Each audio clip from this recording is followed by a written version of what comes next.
Que viennent faire les évêques dans l'arène politique? Mais Jésus-Christ, il y a 2000 ans, avait dit « Donnez à César ce qui est à César et rendez à Dieu ce qui est à Dieu ». Cette médiation proposée par la Cenco n'était pas gratuite ni fortuite. C'est de la pure naïveté de croire que c'est gratuit ou fortuit. Je vous signale que cette médiation de la Cenco des évêques congolais est arrivée au surlendemain d'une audience que le pape François a accordée au président Kabila.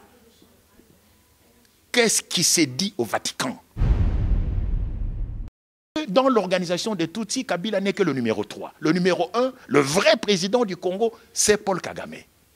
Le numéro 2, c'est Azarias Ruberwa, qui est un avocat. Et le numéro 3, qui est un exécutant, un simple exécutant, c'est Joseph Kabila.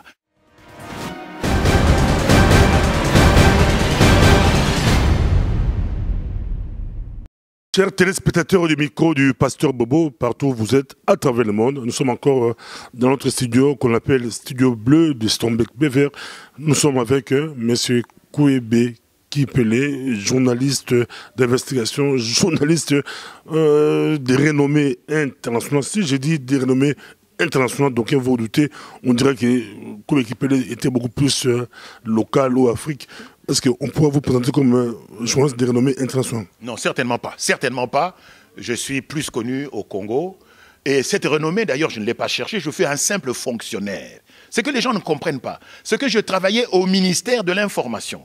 J'étais un fonctionnaire et je touchais par mois l'équivalent de 1600 francs belges. C'est-à-dire, Tolobalelo, à peu près 44 $ par mois. C'est tout. Je n'ai pas de maison à Kinshasa. Je n'ai jamais eu de voiture. Donc, cette fameuse renommée que je conteste, j'ai fait peut-être bien ou mal mon travail, c'est tout. Mais j'ai vécu que de mon salaire. Mobutu ne m'a jamais donné de l'argent. Ah bon, Kouébé Kipele était ami de qui vous a pistonné? Comment vous vous êtes retrouvé avoir, on dit 20 heures, à l'époque c'était 20 heures ou 12h30. Qui vous a pistonné? Qui vous a pistonné? C'était comment? Ça s'est passé comment, M. Kouébé Kipele? Personne ne m'a pistonné. En 1967, je termine mes études secondaires. Je suis deuxième de major d'examen d'État. J'étais deuxième, j'ai réussi l'examen d'État avec 78% des points. Je m'inscris à la faculté de médecine à Lovanium, à la faculté de médecine à Lovanium.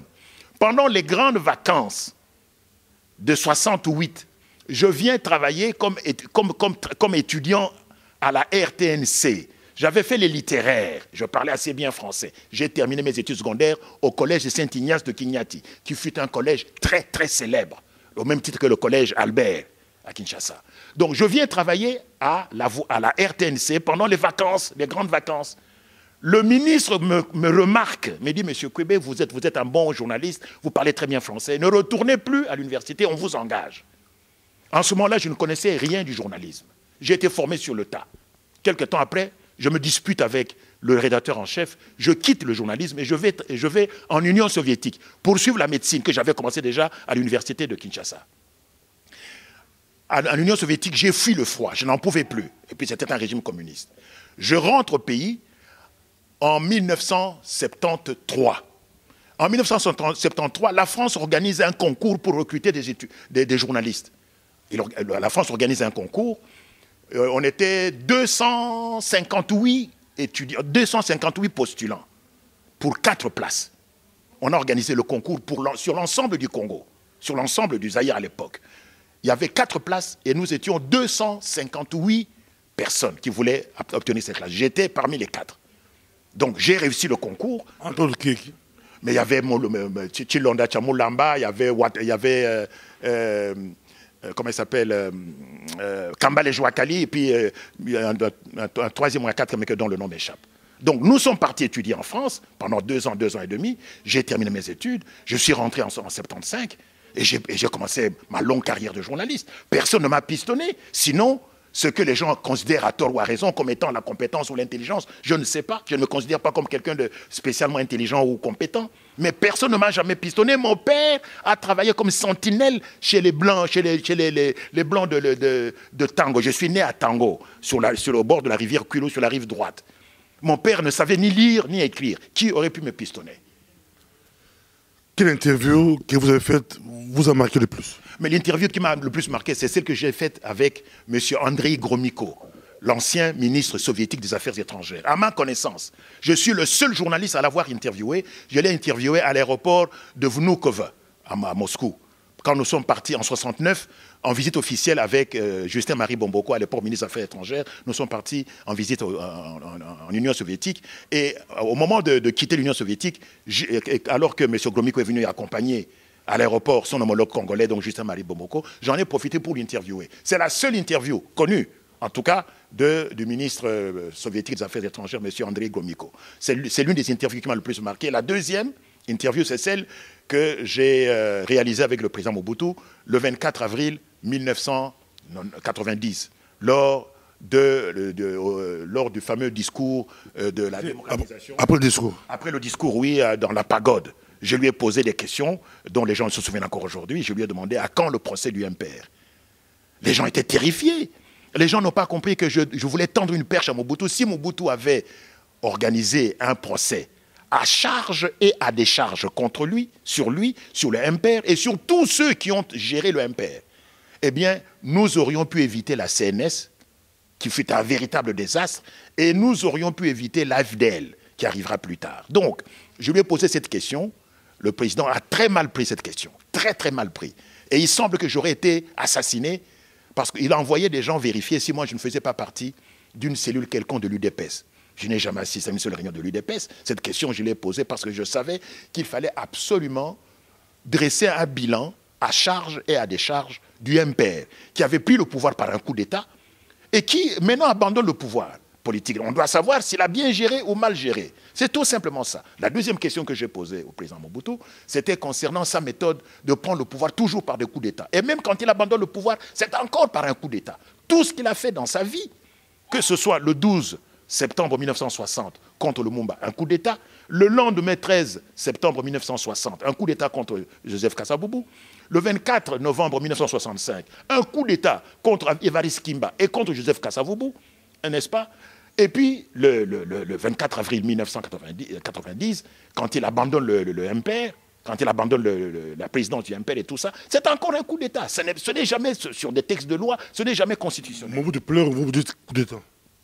Mais il a pleuré, pas pendant l'interview, il a pleuré pendant son discours. Parce que oui, il pleure, mais vous dites que c'est un coup d'État.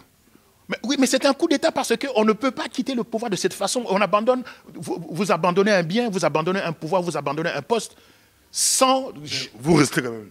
Oui, non, c'est-à-dire le coup d'État qu'il a fait, c'est que le MPR qui était le parti État, parce que le MPR était intimement lié, soudé à l'État, il découple, il sépare les deux entités, le parti et l'État, sans consulter personne, par un coup de force, par une décision unilatérale. C'est ça que moi j'appelle un coup d'État.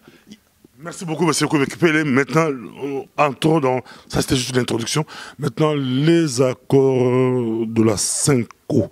Votre interview, on l'a fait sur téléphone, là, ça bouge beaucoup. Des gens appellent, on nous appelle de partout. D'autres disent que M. Kobé a raison, d'autres disent qu'il ne propose rien. C'est un peu de nous expliquer les accords de la CENCO. Brusquement, un groupe qui débarque, la CENCO, que tout le monde écoute, que ce soit les USA, l'Union européenne, l'Afrique, tout le monde écoute la CENCO. Et la CENCO qui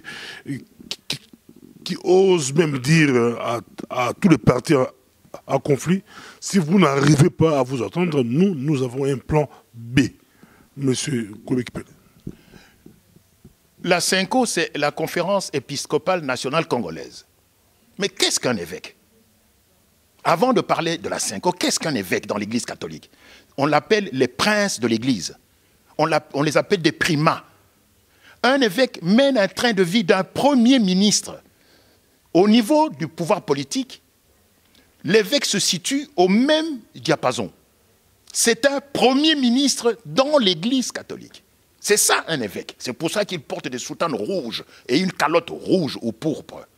Donc un évêque, c'est l'aristocratie, c'est la haute bourgeoisie de l'Église. Qu'est-ce que j'entends par là, mon cher pasteur? Un évêque n'a pas de problème de logement, il ne paye pas le loyer. Un évêque n'a pas de problème de transport, il ne prend pas de bus. Un évêque n'a pas de problème de nourriture, il ne meurt pas de faim. Un évêque ne paie pas l'eau ou l'électricité, un évêque ne paie pas d'impôts. Est-ce qu'un évêque connaît les problèmes de la population congolaise? Est-ce que les évêques congolais connaissent vraiment la situation de la population congolaise aujourd'hui, depuis plus de 20 ans? Je dis non, ça c'est un. Deuxièmement, que viennent faire les évêques dans l'arène politique? Mais Jésus-Christ, il y a 2000 ans, avait dit « Donnez à César ce qui est à César et rendez à Dieu ce qui est à Dieu ». Les évêques n'avaient aucune raison pour venir s'immiscer dans les affaires de l'État. D'autant plus que leur intervention est sujette à caution. Pourquoi? Les évêques sont intervenus au moment où le mandat de Kabila prenait fin. Donc, ils ne sont intervenus que pour obtenir la prolongation du mandat de Kabila, avec tous les crimes que Kabila a commis. Et parmi les crimes que Kabila a commis, figurent notamment, parmi ses victimes, des évêques. Monseigneur Muziriwa a été assassiné en septembre 1996 dans les quartiers de Bukavu, en pleine rue. Ce fut un évêque commun. Monseigneur Kataliko, le remplaçant de Muziriwa à Bukavu, a été empoisonné. Le révérend père Vincent Machosi est mort en avril 2016 à Béni, abattu devant tout le monde. Combien de sœurs ont été violées, assassinées par Kabila depuis que Kabila est là? Mais pendant tout ce temps, je n'ai jamais entendu la Senko protester. Je n'ai jamais entendu la Senko dénoncer. Il y a combien de fausses communes à Kinshasa? D'après quelques gardes du corps du général Kanyama, d'après les gardes de corps, quelques gardes du corps du général Kanyama, je tiens cette information il y a 4 ou 5 ans, il y a entre 20 et 50 fausses communes à Kinshasa. Entre 20 et 50 fausses communes à Kinshasa. Pourquoi les évêques ne dénoncent pas ce génocide qui est en cours? Je vous signale que, en fait, la société qui possède le plus grand service de renseignement au monde et le service de renseignement le plus vieux, c'est l'Église catholique, qui existe depuis 2000 ans et qui compte 1,2 milliard de personnes. Tous ces chrétiens, ce sont des agents de renseignement en puissance. Donc, les évêques sont censés être les gens les mieux renseignés. Ils doivent savoir, les évêques congolais, que Kabila n'est pas congolais, que Kabila n'est pas Tutsi, que Kabila est un Tutsi qui n'est pas Montou. Ils le savent. Pourquoi sont-ils partis se compromettre avec un étranger qui occupe le pays? Les évêques savent que le Congo vit sous un régime d'occupation ethnique et militaire. Les évêques le savent. Ils savent que dans les FARDC, il y a plus de 540 officiers Tutsi rwandais, tous des Tutsi rwandais. Il n'y a pas un seul Hutu rwandais dans les phares aujourd'hui. On nous suit, M. Koubekipele. On a écouté les évêques qui ont dit que cette classe politique, la classe politique congolaise, dont vous faites aussi partie, M. Koubekipele, même si on vous laissait entre vous, ça peut faire 2 ans, 3 ans, 20 ans, 30 ans, 100 ans même, vous n'allez jamais vous attendre sur la classe politique congolaise. C'est un peu comme des bébés. Impossible de vous attendre. Aujourd'hui, au moins, un groupe de gens, une église, des prêtres se sont portés volontaires pour vous aider. Vous criez au scandale encore, vous criez au loup. Il n'y a pas de volontariat. Cette médiation proposée par la Senko n'était pas gratuite ni fortuite. C'est de la pure naïveté de croire que c'est gratuit ou fortuit. Je vous signale que cette médiation de la Senko des évêques congolais est arrivée au surlendemain d'une audience que le pape François a accordée au président Kabila. Qu'est-ce qui s'est dit au Vatican entre le président Kabila et le pape? Qu'est-ce que Kabila a donné au pape? Juste le bonjour. Kabila ne connaît que 3 méthodes. Il donne l'argent, il donne le poison, ou il donne la mort par les armes.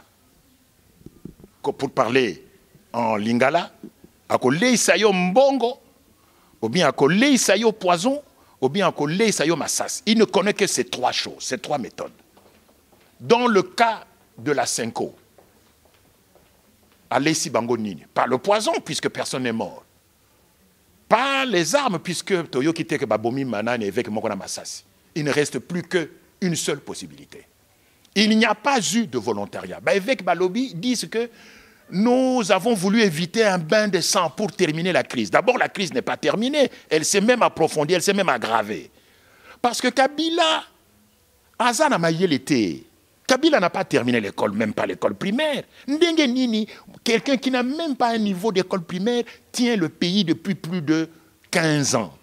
Mais c'est parce que dans l'organisation des Tutsis, Kabila n'est que le numéro 3. Le numéro 1, le vrai président du Congo, c'est Paul Kagame.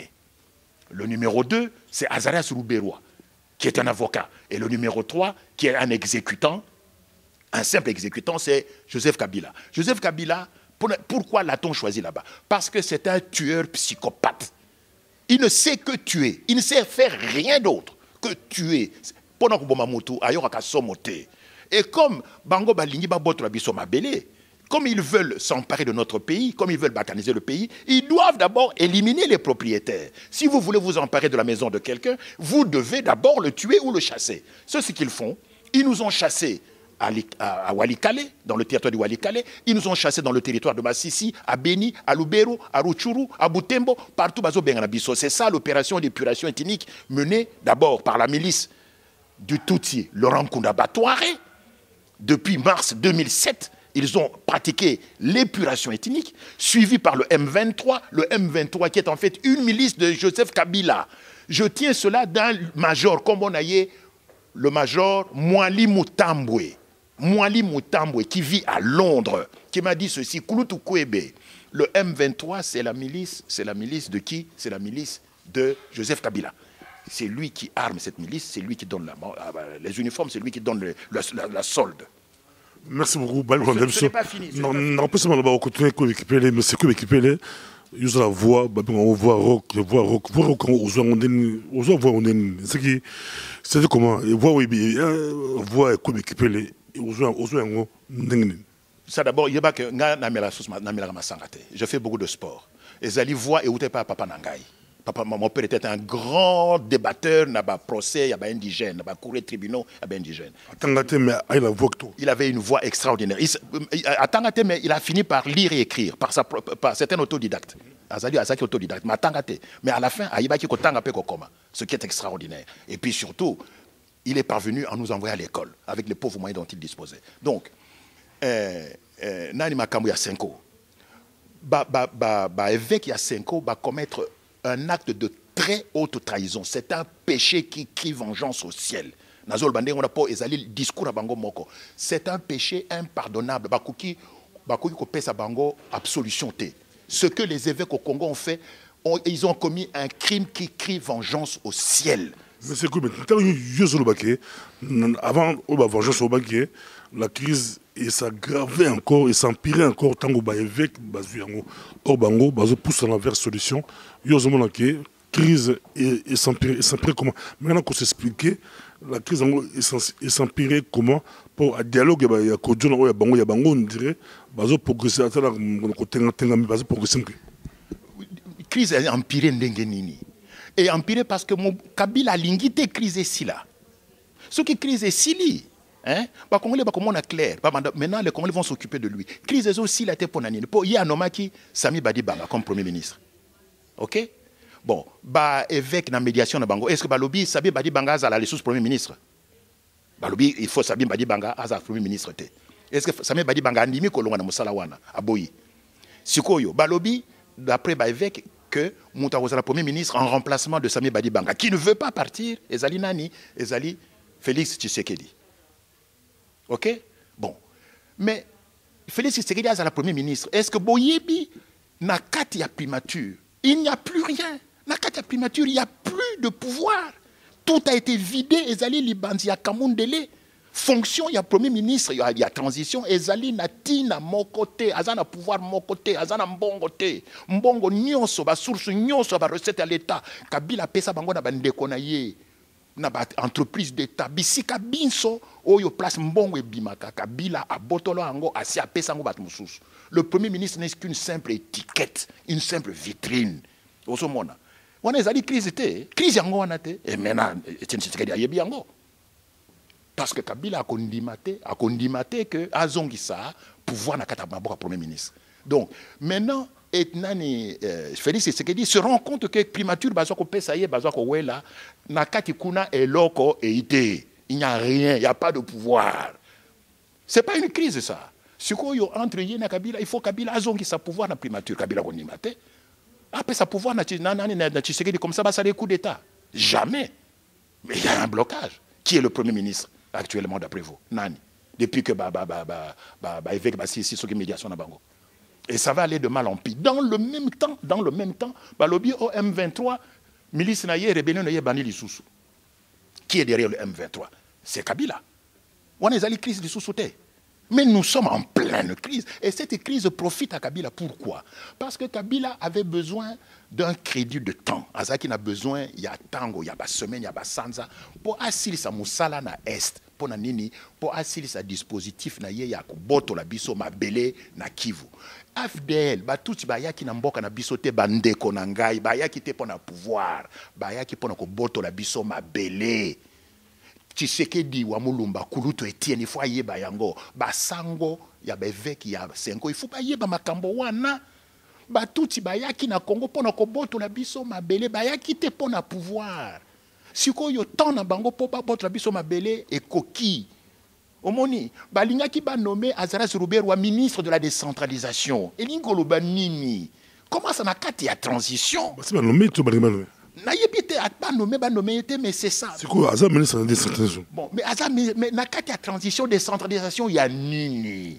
Attends, ça la kabazo, baba nyanga la kata. Attends, ça kaba naïf. Décentralisation, on est allé ministre de la balkanisation. Ozoyoka. Décentralisation, on est ligne koloba ministre de la parce que déjà, si ba pandité, tout ça qui na 11 provinces, c'est commis 26. Na kati ya province wana, to comment qui 26, bota la malamu. Le Kivu n'a pas été touché. Ba kaboli Kivu te. Et les gens, tout ça n'a bon côté. Notre cerveau ne fonctionne pas bien. Pour quelle raison le Kivu n'a pas été impliqué dans la nouvelle réforme administrative à territoire? Azerès Ruberwa, Kabila nommé ministre de la balkanisation. Mais qu'on a expliqué comment, et puis comment tu stopper comment, pour vous, c'est quoi la solution? Basolandayo, Mokilimomba, mais Ruberwa, il est à bon terme presque avec toute la classe politique congolaise. Tout le monde qui est aux États-Unis, tout le monde qui est toujours bien, ils ont un rassemblement, ils ont l'opposition, il y a Kanchati, ils ont le pouvoir.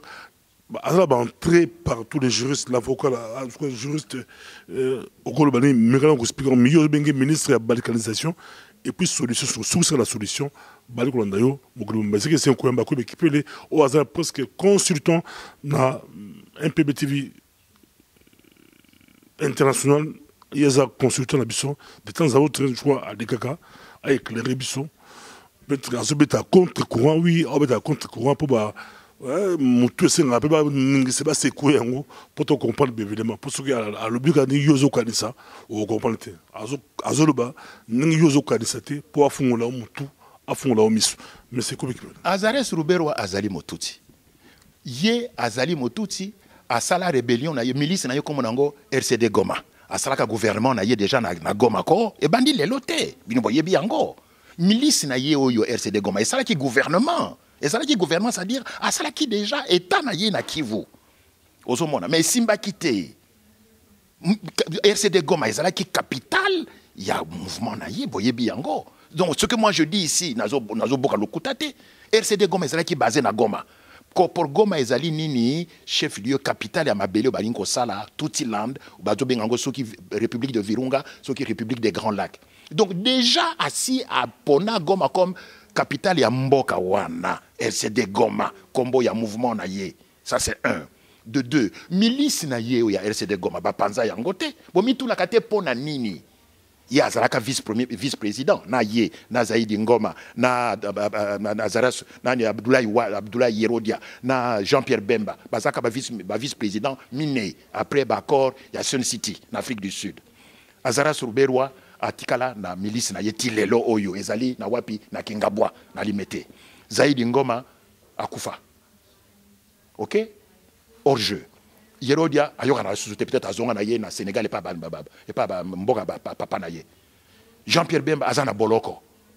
Sur les 4 vice-présidents, Moutati Alikaka 1, Yemoko Wana. Bozo komi tunate. Attends, vous allez zoba, ngobi kwe raconte n'importe quoi, mais comment zolba nazo buka lokuta, pona nini bongo na biso et ça la bien été.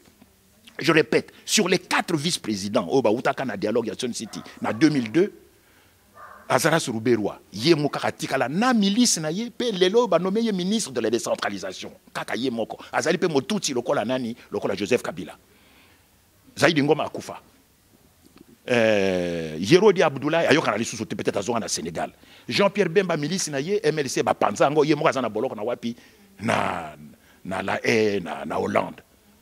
Alors 4 moins 3 reste 1. 1 wana nani Azara Suruberwa motuti. Ça c'est 1 de 2. Azara Zurberu azana mbongo kusakana azana mbongo. Il possède même un jet privé. Il y a 24 places. To yebi yango etango la kawa. Bino bolata ka polala ka poni bombe ka soki masanga nini. Balia ka soki manani ba semoul pour makamambo ka bazo kansango te. Azara Zurberu il faut yoko na nani na ba congolais pour pouvoir mieux les contrôler. Ozomona. Soko lingi ko boma moni efo za la pembeni na ye. Ba fayulu wana ba marté wana bazo tamble na Azara Zurberu. Yende motako pesa mitinu botia moto na poison. Donc pour pouvoir contrôler Bisso, il faut contrôler les leaders na Bisso, les hommes politiques na Bisso. Pour Bisso, tout ça, zoba, tout ça, nyama, tout ça, na conscience et iniquité. Na kat ya FARDC, il y a plus de 540 officiers, tous rwandais. Ata officier moko ou tout rwandais azate. Bon, mi tout na kate bandeko. Charles Bisengima, le directeur général de la police, azali nani. Moussafa Moukiza azali nani. Yemo Kabila zali bango nyos baza batutsi ba généraux ba colonel ba lieutenant colonel ba major ba capitaine bango nyonso ba utasoki wapi ba yeko sala brassage ba sangisi biso ba kamati zelo na loso ba sangisi le zelo uti Rwanda na loso na biso meka ko kabula leso loso na zelo ozomona mboka na biso bebi kaka pona yango ba sango ba yebi yango parce que ba sango bazala ki na moyen ya ko pesa solution ya suka. Otuningai, solution ezali nini? Solution ezali boende konangai. Solution, il n'y a qu'une seule solution. Il faut que tutsi nyonso ba officier na bango banso. Tous les officiers tutsi, sans exception, ba longwa na Congo, ba zonga na Rwanda. Comment? Ba longwa ou de gré ou de force. Mutu moko ayebisa bango, par exemple le cardinal Mosengo Pasigna, alobi na bango, puisque ba toi 5 ba côté na kata politique sikoyo. Balobi voilà biso ba évêque to moni que mon sala premier ministre so simbate ko pendant premier ministre so simbate plan B na biso pour balobi yango baza na plan B balobi plan B na biso ezali nini ezali été ba officier tout union so ba bazali na kati ya FARDC bazonga na Rwanda ça leur prend 15 secondes kaka phrase moko wana ba officier nyonso ya ba tout Rwanda bazali na kati ya FARDC bazonga na Rwanda de gré ou de force. Bazongi na Bolembu, pas de problème, tu fais un billet d'avion, allez hop, bazongi. Ceux qui bazongi de force, na degré, na Bolembu, tu obéis à bango masasi. Tu bon bango, tu bango, tu bon bango. Donc ba pona, oh ya link na Rwanda tranquillement, tu la na bango na ba procès pour ba sali mbeba na mboka na biso. Tu la na bango, tu funda bango na ba tribunal international, tu yeba officier tout tu salaka boya bomaka mutu boy. Tu la na bango, mais tu la na bango na nani na Rwanda. Ndenge nani nani oyo ntara nani oyo bauti bokanda nani na mutuchi wazaki pana biso asalaka mbeba mingi soki Jean Baptiste nani wana akena bakangi na tribunal ya CPI na Hollande. Donc biso tolobi boye solution ezali ya mingi te solution ezali cette solution tient en une phrase de 15 secondes. Ba officier nyonso ya batuti rwandais bazwami na kati ya FARDC bakanga bisaka bazonga na Rwanda. Merci beaucoup Nancy ezalaki malobala suko pona lelo d'être monali prochainement boki solution bato basanga solution ba officier rwandais nyonso bazonga na Rwanda mettre aux attentes solo là à décortiquer les processus ngo koloba guerre oui mais ça sera comment voilà tous prochainement suite à dit processus il y a solution il y a crise il y a mboka la biso RD Congo. Merci beaucoup, monsieur Koubek. C'est moi qui vous remercie.